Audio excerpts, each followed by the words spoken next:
மழை மெதுவாக தூறிக்கொண்டிருந்த அந்த அதிகாலை 4 மணிக்கு சாலையோரத்தில் ஒரு சிறிய அடுப்பின் முன் நின்று கொண்டிருந்தாள் மீனா. வயது 30க்குள்தான்.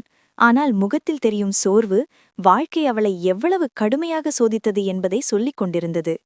3 மாதங்களுக்கு முன் திடீரென மாரடைப்பால் கணவன் உயிரிழந்த அந்த நொடியிலிருந்து அவளின் உலகமே நின்று போனது. அம்மா, அப்பா எங்கே என்று தினமும் கேட்கும் 5 வயது மகனின் நிர்பாவமான குரல் அவள் இதயத்தை உடைத்தாலும் கண்ணீரை மறைத்து புன்னகைக்கு கற்றுக்கொண்டாள்.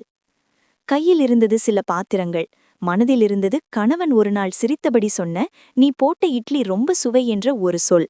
அதுவே அவளின் வாழ்வாதாரமாக மாறியது. வீட்டு முன் ஒரு சிறிய மேசை, பழைய அடுப்பு, இட்லி பாத்திரம், அம்மா இட்லி 5 ரூபாய் என்று காகிதத்தில் எழுதப்பட்ட பலகை. முதல் நாள் 3 பேர்தான் வாங்கினார்கள். ஆனால் அந்த 3 பேரின் பாராட்டு அவளுக்கு புதிய உயிராய் ஆனது. அதிகாலை தோறும் மாவு அரைக்கும் கைகள் வலித்தாலும் மகன் அமைதியாக தூங்கும் முகத்தை பார்த்தவுடன் அவள் மனம் பலம் பெற்றது. கடன், வாடகை, பசி எல்லாம் அவளை சுற்றி நின்றாலும் ஒவ்வொரு இட்லியிலும் அவள் வலியை அல்ல, நம்பிக்கையைதான் ஆவியாக்கினாள். நாட்கள் கடந்து அவள் கடைக்கு முன் வரிசை பெருகியது. அம்மா இட்லி என்று அழைக்கும் அந்த ஒரு சொல்லில் அவள் இழந்த அன்பின் சத்தம் ஒலித்தது. வாழ்க்கை மெதுவாக சிரிக்கத் தொடங்கியது. இருந்தாலும் ஒவ்வொரு இரவும் மகன் தூங்கிய பிறகு கணவன் புகைப்படத்தை அணைத்துக் கொண்டு அமைதியாக அழும் அவள், "நீ இல்லாமல் கஷ்டம்தான், ஆனாலும் உன் மகனுக்காக நான் விழமாட்டேன்" என்று சொல்லிக்கொண்டு மீண்டும் பலமாக எழுந்தாள்.